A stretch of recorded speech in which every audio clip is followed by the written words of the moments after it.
Baik, bismillahirrahmanirrahim. Assalamualaikum warahmatullahi wabarakatuh. Alhamdulillah, syukur pada Allah Subhanahu wa Ta'ala. Ramadan ini tetap istimewa apapun keadaannya, dan mudah-mudahan kita tetap semangat untuk mencari ilmu. Mahasiswa jurusan ekonomi syariah, mata kuliah kita adalah filsafat ilmu. Beberapa hari yang lalu atau beberapa bulan yang lalu kita belajar tentang filsafat, kemudian urgensinya, belajar tentang ilmu dan juga perbedaan dengan pengetahuan serta ilmu sebagai produk, dan yang terakhir adalah kerjasama dengan ilmu. Dan pada kesempatan kali ini kita menginjak lagi ke tema yang lebih detail, yaitu landasan pengembangan ilmu pengetahuan. Pada kesempatan hari ini kita akan buka dengan bacaan basmalah. Semoga perkuliahan ini berjalan dengan lancar dan baik. Kita menginjak ke slide yang pertama, yaitu landasan pengembangan ilmu pengetahuan. Yang kita pelajari nanti adalah metafisika atau yang sering kita sebut ontologi. Ini menjelaskan tentang keberadaan benda. Jadi memang filsafat ini sering berpikir apapun bisa dipertanyakan, termasuk hal-hal yang sepele. Contoh, ada sesuatu benda, kenapa harus ada benda di sini dan kenapa harus diadakan benda itu namanya ilmu yang berkaitan dengan metafisika atau ontologi. Kemudian epistemologi adalah bagaimana cara memperoleh ilmu pengetahuan tersebut, seperti apa caranya, dan juga aksiologi, manfaat dari tujuan dari ilmu pengetahuan. Kita akan pelajari nanti di slide yang berikutnya.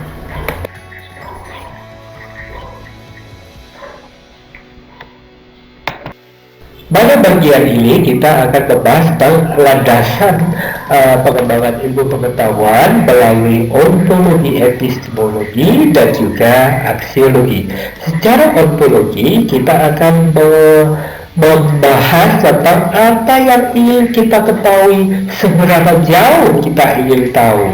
Kemudian pada dasarnya dalam ontologi ini kita mempelajari teori tentang ada. Kemudian epistemologi, kita membahas bagaimana cara kita mendapatkan pengetahuan tentang objek tertentu.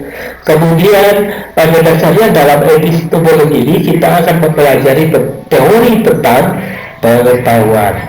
Dan pada aksiologi kita nanti akan membahas nilai kegunaan pengetahuan serta mempelajari teori tentang nilai.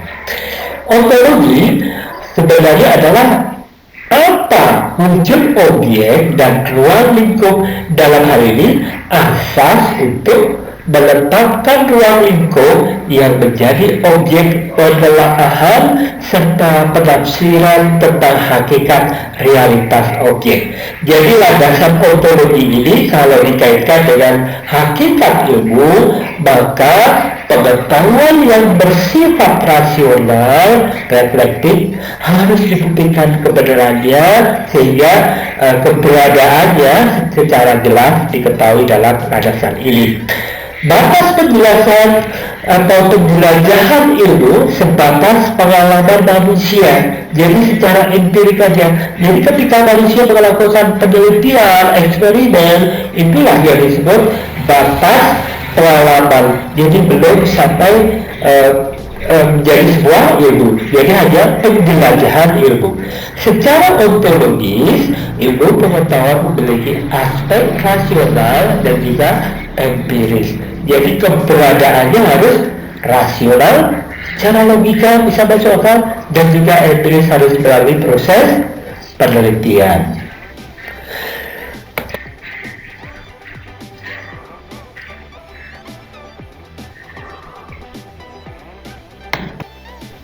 Ontologi atau metafisika secara umum ini menanyakan apakah objek ilmu pengetahuan itu. Untuk kalau kita berbicara secara etimologi asal usul kata dan secara terminologi definisi dari sebuah kata, maka onto berakar dari bahasa Yunani yaitu on yang berarti ada dan ontos berarti keberadaan, sedangkan logos berarti pemikiran.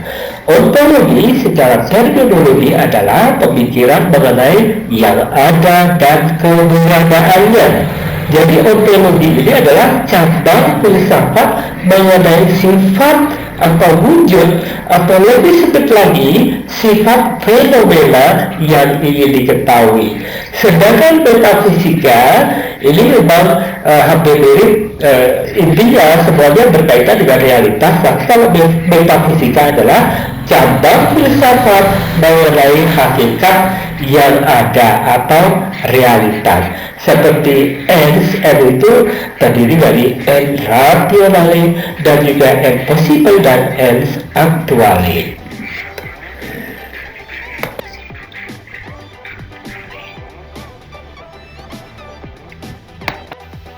Landasan ontologi memahami realitas dari dua aspek, yaitu aspek kuantitatif dan juga aspek kualitatif. Aspek kuantitatif ini aspek yang berkaitan dengan jumlah objek itu tunggal atau jamak, monisme, dualisme, atau pluralisme. Sedangkan kualitatif adalah menghitung jumlah objek itu secara kualitatif. Bagaimana idealisme, kemudian spiritualisme itu ada dalam kualitatif.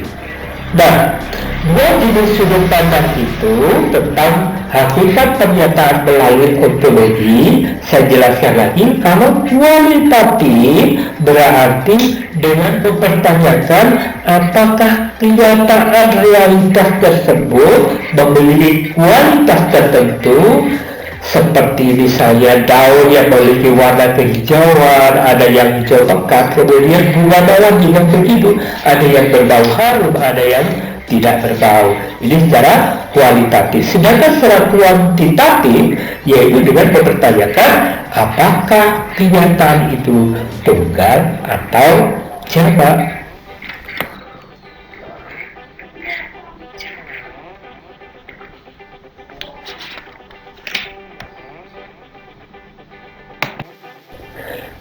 Istilah dasar dalam bidang ontologi, kita akan belajar tentang diri, yaitu apa yang ada, kemudian reality, tentang kenyataan, kemudian eksistensi, tentang keberadaan, esensi, tentang nilai dengan substansi, tentang isi, tentang perubahan, juga tentang tunggal atau one, dan juga dari atau jamak tentunya. Baik mahasiswa yang dirahmati Allah, tadi kita belajar dan memahami bagaimana ontologi, kemudian kita akan belajar aliran-aliran apa yang ada di dalam ontologi. Aliran dalam ontologi ini ada tiga, aliran naturalisme, kemudian materialisme, dan juga aliran idealisme. Kita akan membahas satu dulu, aliran naturalisme. Dalam aliran naturalisme, apa yang dinamakan kenyataan pasti bersifat kealaman. Jadi semua hal yang berbau alam itulah yang namanya fakta atau keberadaan. Teori ini berpendapat bahwa apa saja yang nyata dan pasti bereksistensi dengan ruang dan waktu. Jadi dalam naturalisme juga berpendapat, ini dari Deris ya, dari seorang ilmuwan yang menganut paham naturalisme. Yang pertama, menentukan segala sesuatu yang bereksistensi berdasarkan pada tiga kategori. Kategori dasar tersebut adalah proses, kualitas, dan relasi. Jadi sesuatu itu, wujud benda atau objek itu harus melalui proses dan melalui kualitas, kemudian relasi. Jadi berhubungan dengan satu sama lain. Dan yang kedua, tidak ada suatu kejadian pun yang tidak mengandung ketiga unsur tadi ya, unsur proses, kualitas, dan relasi. Dari ketiga dasar tersebut didapatkan pengertian bahwa hipotesa, hukum, dan penilaian dalam ilmu alam adalah aliran naturalisme. Dan pada bab ini juga nanti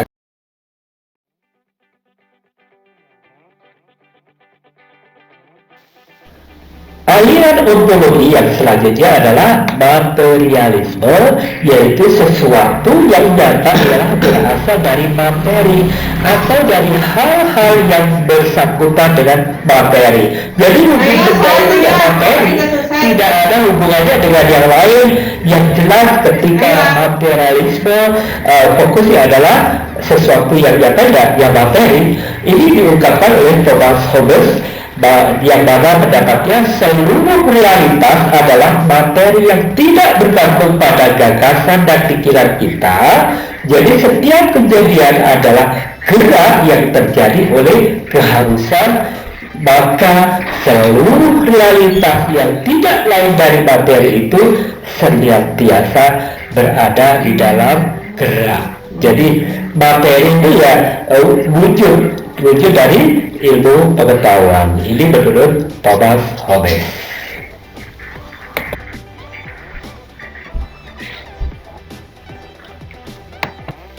Landasan ontologi atau aliran di dalam ontologi adalah idealisme.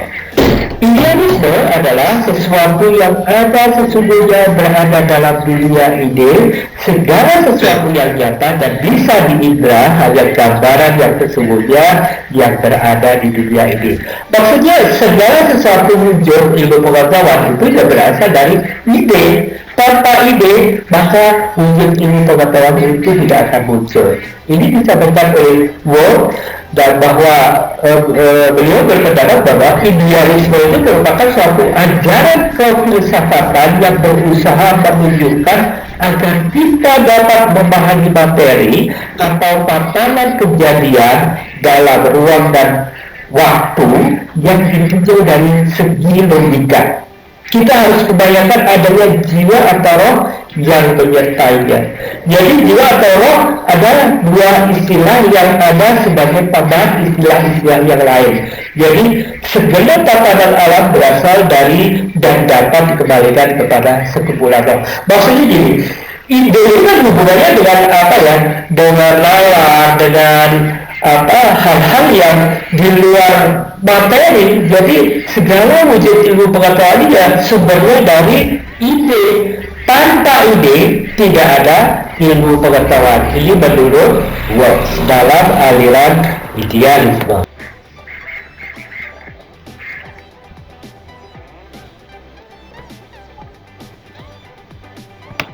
Baik, alhamdulillah kita punya slide berikutnya, mahasiswa yang dirahmati Allah. Kalau kita tadi belajar tentang landasan ontologi, kita sudah jelaskan di depan. Kemudian selanjutnya kita menginjak ke landasan yang bersifat epistemologi. Jadi kalau berbicara epistemologi itu adalah bagaimana cara memperoleh pengetahuan, cara memperoleh ilmu pengetahuan tersebut sehingga diterima sebagai ilmu yang bisa diterima oleh masyarakat universal. Dalam hal ini saya akan membahas tentang epistemologi secara terminologi dan juga secara etimologi. Epistemologi berasal dari kata epistem dan juga logos. Epistem berarti pengetahuan, sedangkan logos adalah kata, pikiran, percakapan atau ilmu. Dalam hal ini epistemologi mengkaji pengetahuan itu hasil dari pengetahuan manusia, hasil dari tahu manusia terhadap sesuatu atau segala perbuatan manusia untuk memahami suatu objek yang dihadapinya. Itu berarti manusia ketika mengetahui sesuatu itu masih berupa pengetahuan, jadi belum berupa ilmu. Maka dalam epistemologi sering diartikan sebagai theory of knowledge atau teori pengetahuan. Dalam hal ini, epistemologi adalah cabang filsafat yang membicarakan tentang terjadinya pengetahuan, sumber pengetahuan, asal mula pengetahuan, batas-batas sifat, juga metode kesahihan pengetahuan. Jadi kita masuk di dalam landasan epistemologi.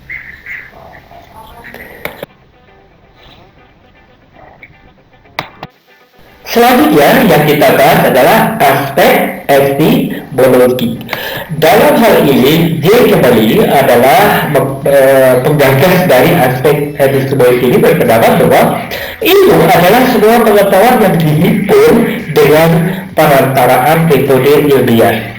Jadi setiap pengetahuan kalau sudah melalui metode ilmiah itu melalui beberapa proses, beberapa prosedur, termasuk observasi, kemudian ada tahapan eksperimen, ada tahapan verifikasi, itu dikatakan sebuah ilmu.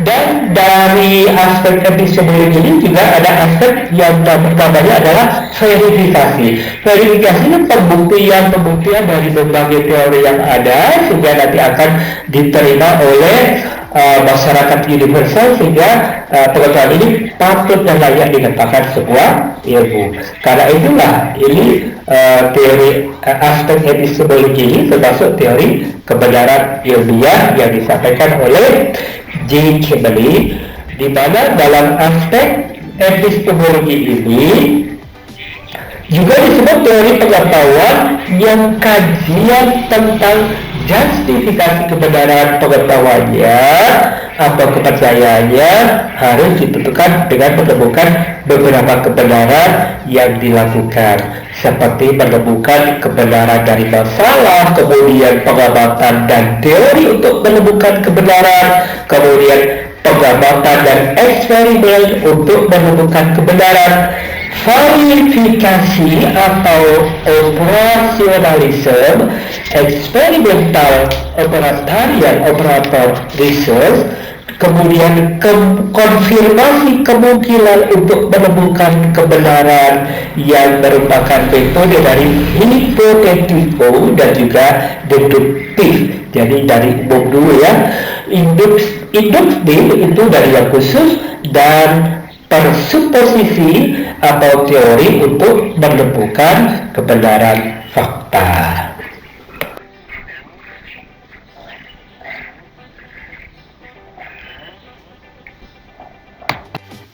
Dan masih berputar sekitar epistemologi dari aspek tadi. Sekarang kita jelaskan bagaimana cara memperoleh ilmu pengetahuan dan alatnya seperti apa. Ini disampaikan oleh John Horsford di dalam bukunya Introduction to Philosophical Analysis, mengemukakan 6 alat untuk memperoleh pengetahuan, yaitu pengalaman indera atau sense experience, kemudian nalar atau reason, kemudian otoritas atau authority, kemudian intuisi, wahyu, dan juga keyakinan.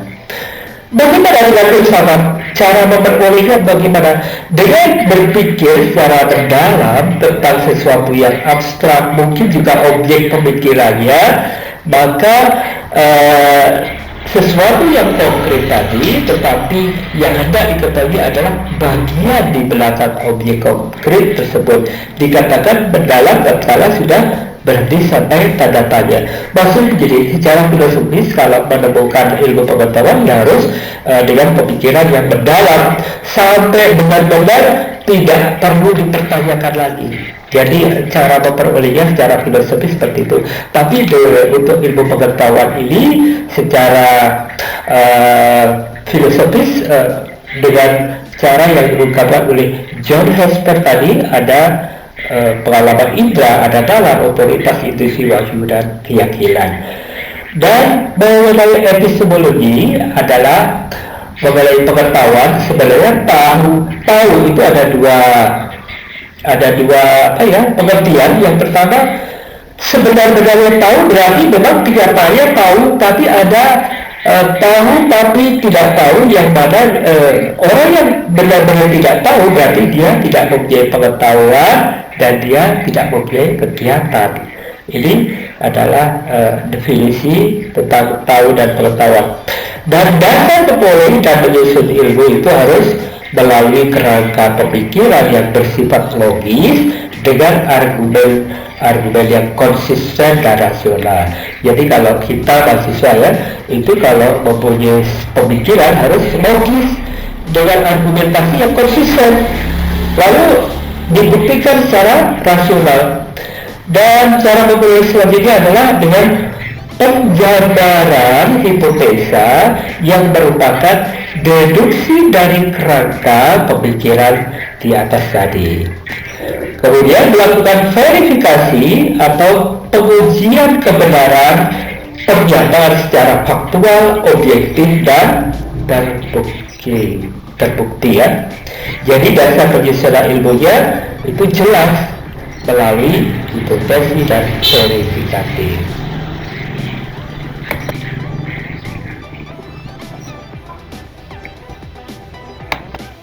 Bagian ini kita masih berkutat seputar epistemologi, di mana dalam hal ini kita akan berbicara tentang paradigma ilmu pengetahuan.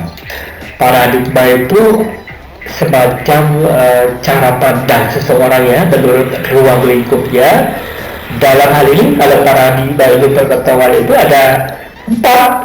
Yang pertama rasionalisme, empirisme, kritisme, dan positivisme. Kita nanti akan belajar untuk membedakan apa itu rasionalisme, kemudian empirisme, dan kritisme, serta positivisme.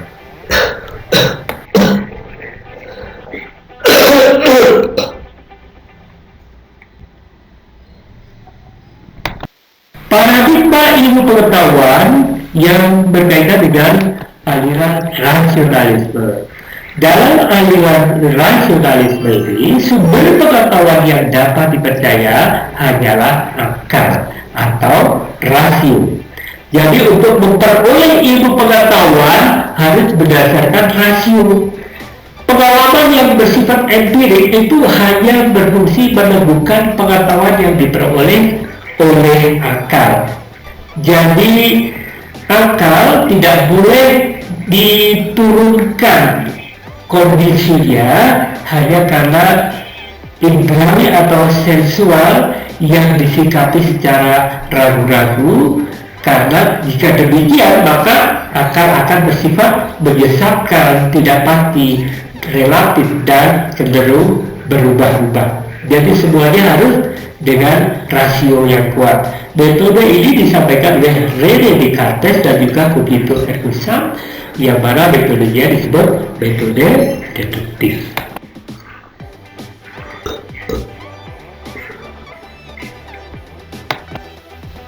Aliran berikutnya adalah paradigma ilmu pengetahuan secara empirisme. Dalam dunia empirisme berpendapat bahwa dunia merupakan keseluruhan sebab akibat. Perkembangan akal ditentukan oleh pengalaman empiris. Jadi kebalikan dari tadi ya. Kalau tadi empiris itu sekedar menemukan aja, yang berfungsi itu akal. Sedangkan ini akal itu ditentukan oleh pengalaman empiris. Sumber pengetahuan dan kebenaran yang nyata itu ya empiris. Karena apa? Karena secara empiris pengetahuan itu berasal dari pengalaman rasio pasif pada saat pertama pengetahuan didapatkan. Jadi pengetahuan itu memang mendapatkan pengalaman itu dari kegiatan empiris. Dan akal tidak melahirkan pengetahuan dari dirinya sendiri. Jadi empiris saja yang berfungsi. Awal digunakan prosedur ilmiah ini disampaikan oleh John Locke, yang mana ditemani oleh temannya David Hume dalam metode induktif, jadi secara khusus. Filosofi dari aliran rasionalisme dan empirisme tadi bisa kita katakan atau disimpulkan bahwa berpikir sistematis dan kritis, penalar, logika, argumen yang kuat dan benar, aturan dan tertib tertentu untuk membaca masalah ini dilakukan dalam aliran rasionalisme dan empirisme. Permainan dialektik itu untuk memperoleh wawasan dan kebenaran sudah dipraktikkan oleh filsuf dari kuno seperti Socrates, Plato, dan Aristoteles. Dan pada abad 4 sebelum Masehi diteruskan oleh Descartes dan Galileo sampai abad 16-17 Masehi yang disebut aliran rasionalisme.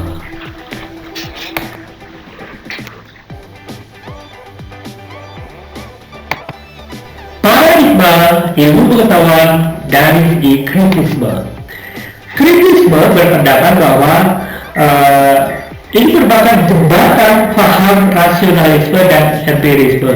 Jadi kritisme itu hadir untuk menjembatani kedua paham tersebut, yaitu pengetahuan yang diperoleh berasal dari pengalaman empiris yang berupa impresi atau kesan, kemudian diolah oleh akal.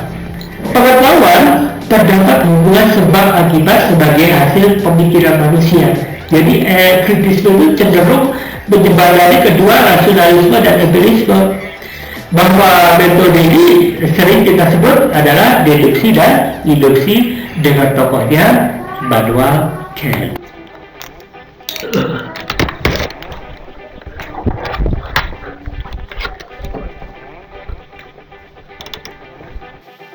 Dan yang terakhir, paradigma ilmu pengetahuan secara positifme, bahwa dalam aliran ini ada anggapan menolak metafisika dan teologi, hal-hal yang berhubungan dengan analisis. Metafisika itu memang realitas, tapi analisis, kemudian teologi itu secara teologi ya, secara wahyu.